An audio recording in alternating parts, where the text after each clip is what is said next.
ఆకాశవాణి ప్రాంతీయ వార్తలు చదువుతున్నది ఎస్ మణి. ముఖ్యాంశాలు: నంద్యాల జిల్లాలోని శ్రీశైల ఆలయ పరిసర ప్రాంతాలను పర్యాటకంగా అభివృద్ది చేసేందుకు అన్ని చర్యలు తీసుకుంటామని ఆంధ్రప్రదేశ్ ముఖ్యమంత్రి నారా చంద్రబాబు నాయుడు తెలిపారు. సమగ్ర కుటుంబ సర్వేపై క్షేత్రస్థాయిలో విస్తృతంగా ప్రచారం చేస్తూ ప్రజలకు అవగాహన కల్పించాలని తెలంగాణ ఉప ముఖ్యమంత్రి బట్టి విక్రమార్క జిల్లా కలెక్టర్లు అధికారులకు సూచించారు. రోడ్డు ప్రమాదాలు జరిగినప్పుడు పోలీసులు మానవతా దృక్పథంతో వ్యవహరించాలని ఆంధ్రప్రదేశ్ ఉప ముఖ్యమంత్రి కె పవన్ కళ్యాణ్ సూచించారు. తెలంగాణలో రాబోయే నెల రోజులు ధాన్యం కొనుగోళ్లు వేగవంతం చేయాలని రాష్ట వ్యవసాయ శాఖ మంత్రి తుమ్మల నాగేశ్వరరావు అధికారులకు సూచించారు. ఆంధ్రప్రదేశ్ శాసనసభ సమావేశాలు రేపటి నుంచి ప్రారంభమవుతాయి. సమావేశాల మొదటి రోజే పూర్తిస్థాయి వార్షిక బడ్జెట్ను రాష్ట ప్రభుత్వం ప్రవేశపెట్టనుంది. ఇక వార్తల్లోని వివరాలు: నంద్యాల జిల్లాలోని శ్రీశైల ఆలయ పరిసర ప్రాంతాలను పర్యాటకంగా అభివృద్ది చేసేందుకు అన్ని చర్యలు తీసుకుంటామని ఆంధ్రప్రదేశ్ ముఖ్యమంత్రి నారా చంద్రబాబు నాయుడు తెలిపారు. శ్రీశైలంలో బ్రహ్మరాంబ మల్లికార్జున స్వామిని దర్శించుకున్న అనంతరం నిన్న ఆయన పాతికేయులతో మాట్లాడుతూ నల్లమల అటవీ ప్రాంతాన్ని అభివృద్ది చేయాల్సిన అవసరం ఉందని పేర్కొన్నారు. ఇందుకోసం మంత్రులు ఆనం రామనారాయణ రెడ్డి, కందుల దుర్గేష్, బీసీ జనార్దన్ రెడ్డితో కమిటీని ఏర్పాటు చేస్తామని తెలిపారు. పార్లమెంటు సభ్యులు, శాసనసభ్యుల సలహాలు, సూచనలు తీసుకుని నివేదిక ఇవ్వాలని ముఖ్యమంత్రి ఆదేశించారు. అటవీ, దేవాదాయ శాఖ, జిల్లా కలెక్టర్ చర్చించి బృహత్ ప్రణాళిక రూపొందిస్తారని వెల్లడించారు. నివేదిక ప్రకారం తిరుమల తరహాలో శ్రీశైలం ఆలయాన్ని అభివృద్ది చేస్తామని చంద్రబాబు నాయుడు వివరిస్తూ, ఒకటి దివ్య క్షేత్రం పవిత్రంగా ఉండడానికి ఏం చేయాలో అవన్నీ చేయాలి. ఇక్కడ గాని టైగర్ సఫారీ చేయగలిగితే ఆ ఎక్స్పీరియన్స్ డిఫరెంట్ గా ఉంటుంది. సున్నిపెంటను కూడా నివాసయోగ్యంగా తయారు చేయాలని ఆలోచిస్తున్నాం. గండికోటలో సీ ప్లేన్ ఆపరేషన్స్ ఉంటాయి. నదుల అనుసంధానం చేసి గోదావరి, పెన్నా, గోదావరి, వంశధార అంటే అల్టిమేట్ గా వంశధార దగ్గర నుంచి పెన్నా నది వరకు కలపాలని. రాయలసీమకు నీళ్లు తేగలిగితే, గోదావరి నీళ్లు రాగలిగితే that is a big game changer. తొందరలోనే శుభవార్త కూడా ఇన్ఫార్మ్ చేస్తా. అది కానీ సక్సెస్ అయితే రాష్ట ప్రభుత్వం చేపట్టిన సమగ్ర కుటుంబ సర్వే దేశంలోనే అతిపెద్ద కార్యక్రమమని తెలంగాణ ఉప ముఖ్యమంత్రి బట్టి విక్రమార్క తెలిపారు. జిల్లా కలెక్టర్లు, అధికారులు కుటుంబ సర్వేపై క్షేత్రస్థాయిలో విస్తృతంగా ప్రచారం చేస్తూ ప్రజలకు అవగాహన కల్పించాలని సూచించారు. కుటుంబ సర్వేపై ప్రభుత్వ ప్రధాన కార్యదర్శి శాంతికుమారితో పాటు సంబంధిత అధికారులతో దృశ్య మాధ్యమ సమీక్ష నిర్వహించారు. ఈ సందర్భంగా ఆయన మాట్లాడుతూ మంత్రులు, శాసనసభ్యులు సర్వేలో పాల్గొనాలని కోరారు. అధికారులు, సిబ్బంది సమర్థవంతంగా విధులు నిర్వర్తిస్తూ విజయవంతంగా పూర్తి చేయాలని ఉప ముఖ్యమంత్రి సూచించారు. రోడ్డు ప్రమాదాలు జరిగిన సమయంలో పోలీసులు బాధ్యతగా వ్యవహరించాలని ఆంధ్రప్రదేశ్ ఉప ముఖ్యమంత్రి కె పవన్ కళ్యాణ్ సూచించారు. ఇటీవల కాకినాడ జిల్లా తుని సమీపంలో జరిగిన రోడ్డు ప్రమాదంలో మృతి చెందిన 2 విద్యార్థుల కుటుంబ సభ్యులు గుంటూరు జిల్లా మంగళగిరిలోని క్యాంపు కార్యాలయంలో ఆయనను కలిశారు.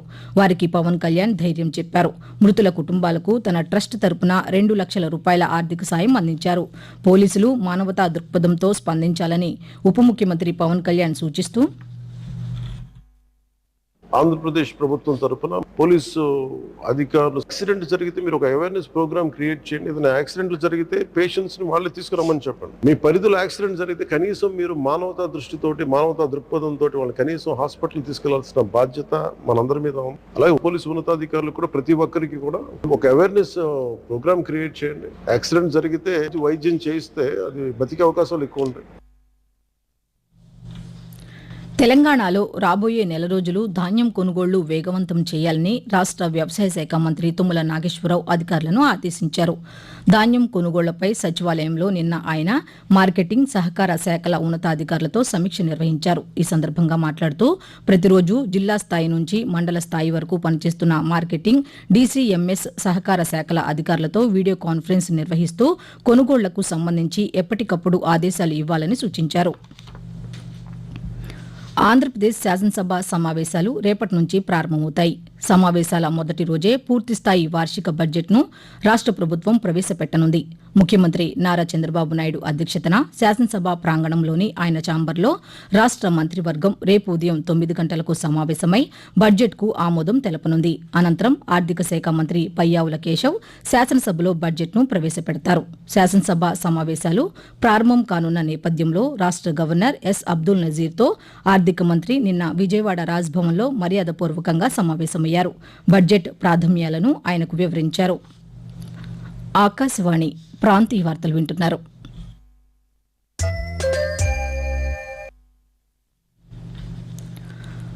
ఆంధ్రప్రదేశ్ రాష్ట ప్రభుత్వం భారీగా నామినేటెడ్ పదవులను భర్తీ చేసింది.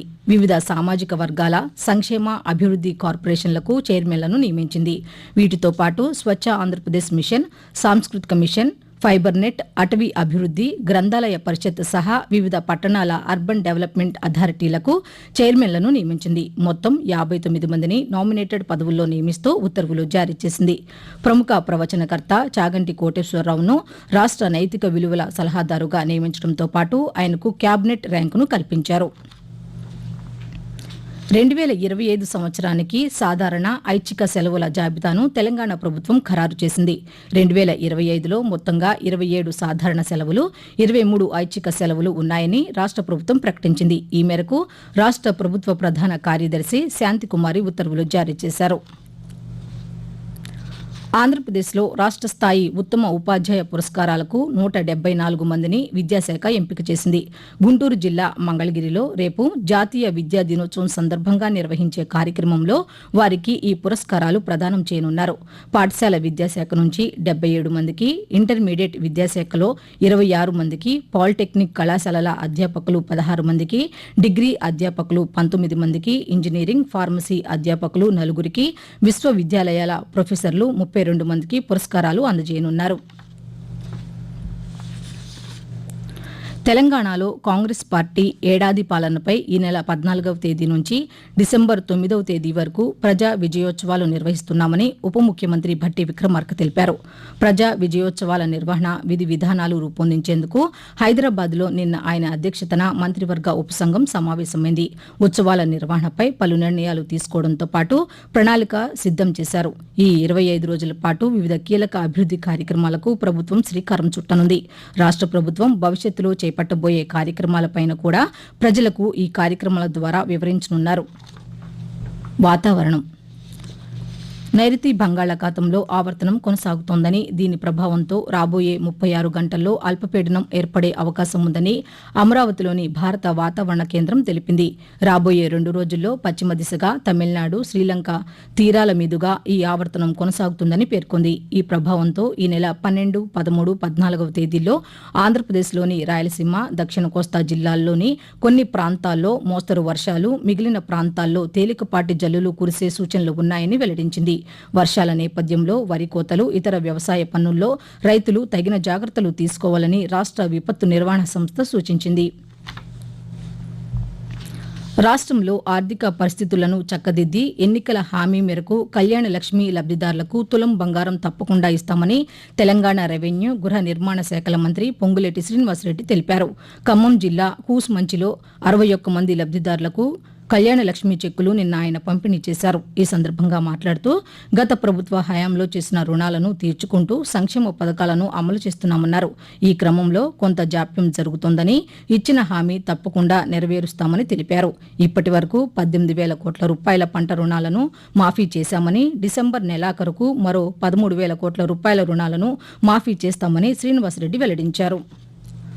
ప్రాంతీయ వార్తలు ముగించే ముందు ముఖ్యాంశాలు మరోసారి. నంద్యాల జిల్లాలోని శ్రీశైల ఆలయం, ఆలయ పరిసర ప్రాంతాలను పర్యాటకంగా అభివృద్ది చేసేందుకు అన్ని చర్యలు తీసుకుంటామని ఆంధ్రప్రదేశ్ ముఖ్యమంత్రి నారా చంద్రబాబు నాయుడు తెలిపారు. సమగ్ర కుటుంబ సర్వేపై క్షేత్రస్థాయిలో విస్తృతంగా ప్రచారం చేస్తూ ప్రజలకు అవగాహన కల్పించాలని తెలంగాణ ఉప ముఖ్యమంత్రి భట్టి విక్రమార్క జిల్లా కలెక్టర్లు, అధికారులకు సూచించారు. రోడ్డు ప్రమాదాలు జరిగినప్పుడు పోలీసులు మానవతా దృక్పథంతో వ్యవహరించాలని ఆంధ్రప్రదేశ్ ఉప ముఖ్యమంత్రి కె పవన్ కళ్యాణ్ సూచించారు. తెలంగాణలో రాబోయే నెల రోజులు ధాన్యం కొనుగోళ్లు వేగవంతం చేయాలని రాష్ట వ్యవసాయ శాఖ మంత్రి తుమ్మల నాగేశ్వరరావు అధికారులను ఆదేశించారు. ఆంధ్రప్రదేశ్ శాసనసభ సమావేశాలు రేపటి నుంచి ప్రారంభమవుతాయి. సమావేశాల మొదటి రోజే పూర్తిస్థాయి వార్షిక బడ్జెట్ను రాష్ట ప్రభుత్వం ప్రవేశపెట్టనుంది. ఆకాశవాణి ప్రాంతీయ వార్తలు ఇంతటితో సమాప్తం.